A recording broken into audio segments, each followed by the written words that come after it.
So, a really important concept that we're going to be revisiting a lot in the next 3 or so weeks, and also honestly through the end of the semester, is a concept called neoliberal governmentality.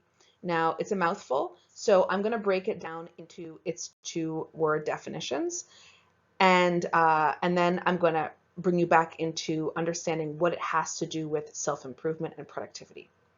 So the word neoliberal describes a system, an economic system, where the markets are not regulated by any kind of regulatory body, whether it's the government, the state, whatever. And basically, goods and services cost whatever people are willing to pay for them. So this is pure capitalism, right? Supply and demand determine how much things cost. So the government doesn't step in and say, listen, we're actually going to try to keep the cost of healthcare affordable for everyone, so we're going to pay for it, from government budgets, or we're going to keep certain food products, for example, milk and bread, affordable so that everyone can afford them. So you can't charge more than a certain amount for these or that thing. Basically, under a neoliberal system, the idea is however much people are willing to pay, that's how much things are going to cost. And more importantly, the government is not there to make things more fair. We as individuals are responsible for making the money that we need to make to survive, getting by, making progress, building the lives that we want. If we fail, it's because we were unable to thrive under these free market conditions. If we succeed, if we do well, if we become wealthy, it's because we were resourceful and hardworking.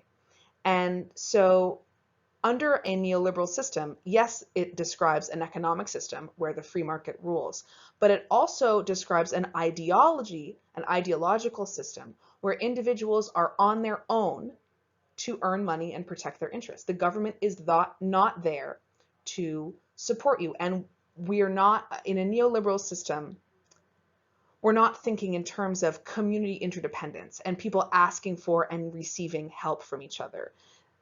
Under the ideological definition of neoliberalism, we don't ask for help. We are independent and we are autonomous. We succeed or fail by our own hard work and resourcefulness, right? So the United States is very much kind of based on a neoliberal ideology, even though the government does intervene and control the cost of certain things, like almost every government in the world does. The kind of American ideology of freedom and liberty is deeply neoliberal. This idea of don't tell me what to do, but also I'm not going to ask for help. So, if people get rich, good for them. Hard workers, excellent. If people are poor, too bad. It's because for whatever reason, they couldn't get it together to, to make it in this dog eat dog world. So it's very much a kind of social Darwinist, survival of the fittest type of ideology. And so in this type of neoliberal society, government or communities are not expected to provide support for their citizens beyond the kind of basics of, law enforcement, providing kind of infrastructure, stuff like that. In Quebec, and we've talked about this in class, we don't live in a purely neoliberal society because the government does intervene a lot and subsidizes things, makes certain things a lot more affordable, with the idea of making basically services and goods and middle class life more accessible to more people. But that comes at a cost. If you're a rich person in Quebec, you have to pay a lot of taxes. You have to pay like 50% of your income. So a lot of people don't like that. If you're a poor person in Quebec, on the other hand, you have access to a lot of different services that make life potentially a little bit more easy. So in neoliberalism, none of that would be the case. The idea is you're on your own, good luck, and hard work will probably, make you a success. The kind of deep underlying belief of neoliberalism is that hard work and determination can get you anything, right? So if you're productive, if you improve yourself, if you really kind of are able to unlock your potential successfully, then anything is possible for you. This is a very powerful belief and ideology. It's one that I think animates a lot of our media and our culture, this idea that we all contain this little seed of potential that, if unlocked, is kind of, unstoppable.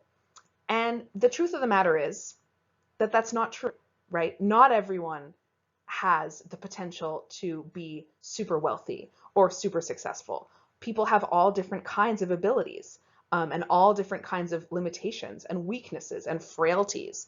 And neoliberalism really doesn't acknowledge any of that. It's just not interesting to the neoliberal ideology to talk about frailty or weakness or people's just fundamental inability to serve their own best interests. So, second term, governmentality. What does it mean? It refers to the management of the self, the governing of yourself. To put it confusingly, but in a way that you often see it in literature, the conduct of your conduct. So let me put this in a little bit more basic terms. We all have a kind of a voice inside our heads, or you could say we all kind of float above ourselves and look down on ourselves over the course of our lives, and we assess how we're doing, right? We say, how am I living up to what I think is my potential? How am I comparing to my friends? How am I comparing to my relatives? How am I comparing to my expectations that I had for myself, when I was younger? And this is the way that we govern our behavior continuously throughout our lives. We don't just act based on instinct. Our kind of self-awareness is often how we tend to kind of develop a sense of who we are and honestly how we value ourselves, our self-worth. And so governmentality is the way in which the kind of values of our society, the power that is exerted by a capitalist system, is kind of felt through our own self-awareness. We internalize the value system of capitalism through the way that we assess ourselves, through the way that we look down on ourselves and say, okay, how am I doing? Catherine Jaser Morton, I'm 37 years old. Am I where I have always wanted to be? Do I feel as though, I have friends, they're making more money than me, they're more successful than me. Sometimes I'm lazy. What should I be doing to kind of be a better version of myself? We all do this, even in really minor ways, like, oh, I've been eating, we've been in quarantine. It sucks, right? We're all stuck in this together. And even stuck inside, we subject ourselves to this kind of critical narrative of what we should be doing versus what we are doing. So I'm like, oh, I've been eating really unhealthily. I haven't been eating healthily. And I know some of my friends have actually been taking this opportunity to like maybe start healthier habits. I know that sounds crazy, but after this is all over, I'm going to feel really gross. I'm going to feel like, ugh, I have to kind of get myself back into a healthy state. And I feel bad about that, right? So that's me kind of having internalized this idea that quarantine, this period of a pandemic where we're all living stuck inside of our houses, is actually a time that potentially could be used for self-improvement. And you see that on social media. Sometimes people are saying, oh, I'm using quarantine as an opportunity to get better at certain things. I'm working on my yoga. I'm working on my whatever. And that's this governmentality, this internalization of self-improvement as a really important value kind of coming in to our daily lives. So neoliberal governmentality is a theory that was made famous by a French social theorist named Michel Foucault. Very famous theorist. I'm not going to have you read anything that he has written, but he's very influential. He's written about the way that power is felt by human societies, how power is expressed and experienced by populations. He's also written about a lot of other things, but neoliberal governmentality describes the way in which we experience society's kind of big, powerful values, in our case, capitalism. So Foucault argued that we internalize power through our governmentality, through the way that we assess ourselves, continuously as we go through our lives. So the way that we assess ourselves reflects the power structures that surround us. And the power structures that surround us in the West in the 21st century are determined by capitalism almost exclusively. There's no religious or cultural structure that is more powerful or more prevalent than capitalism. Capitalism is it. And so we internalize capitalist value systems through the way that we assess our own performance as we move through our lives. This is the voices inside our head that tell us if we're doing well or doing poorly based on, our expectations or how we feel judged by society, for example. So let's put these concepts together. Neoliberal governmentality. What does it mean? It means that you and only you are responsible for your own well-being. It's an ideological belief that is deeply embedded within capitalism that we all experience, that basically makes us feel as though it's our problem and our problem to solve if we're struggling, and that we are kind of a project that we are engaged in an ongoing kind of improvement of. We continuously work on ourselves through self-improvement as though we were almost a product for sale on an open marketplace of people. And that is kind of true because we are all engaged in a very competitive job market.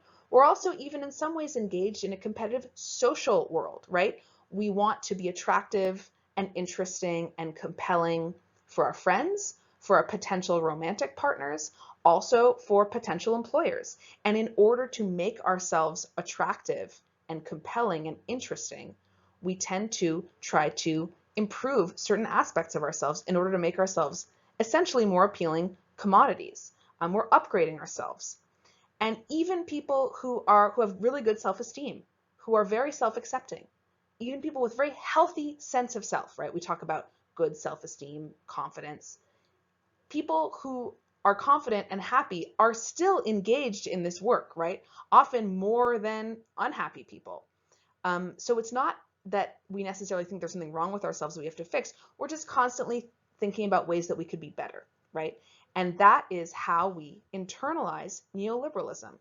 We have accepted on a societal level that self-improvement is our own responsibility, and that without making ourselves more appealing or more kind of successful, we're potentially lost. No one is going to come to our aid. We can't necessarily rely on our communities, on our families, on our governments, on our societies to, take care of us, to provide for our well-being, to make us feel secure and a sense of belonging. We are all responsible for our own happiness and our own well-being. Now, again, this might seem like second nature to you. You might be like, what you're describing is just the world. If you are thinking that in your mind, that's what I'm trying to do, is identify to you that what you think of as just the world is in fact a social construct. It is a product of capitalist ideologies which have been developed and ultimately have become so natural for us that we think this is just nature and the way that the world works. But in fact, this is a result of many, many different norms that are working together and our kind of collective as a society acceptance that capitalism is the way that we should live and the way that we have to live, to the point where this is just how we think of as the way that being a person is. But it hasn't always been that way, and it doesn't always have to be that way. But more importantly, if you're going to be a critical thinker, and the job of me as a humanities teacher is to help you to become a critical thinker, you need to be able to identify the conditions around you that seem natural, that seem just like, of course, that's just the way the world is, but that in fact aren't just the way the world is, that are the product of human society's evolution and the kind of evolution of ideas and social norms and social conventions that then solidify into place and start to seem natural, but in fact are not. So neoliberal governmentality is one of those things where it's so prevalent that it starts to feel as though what I'm describing is just society, but I'm not.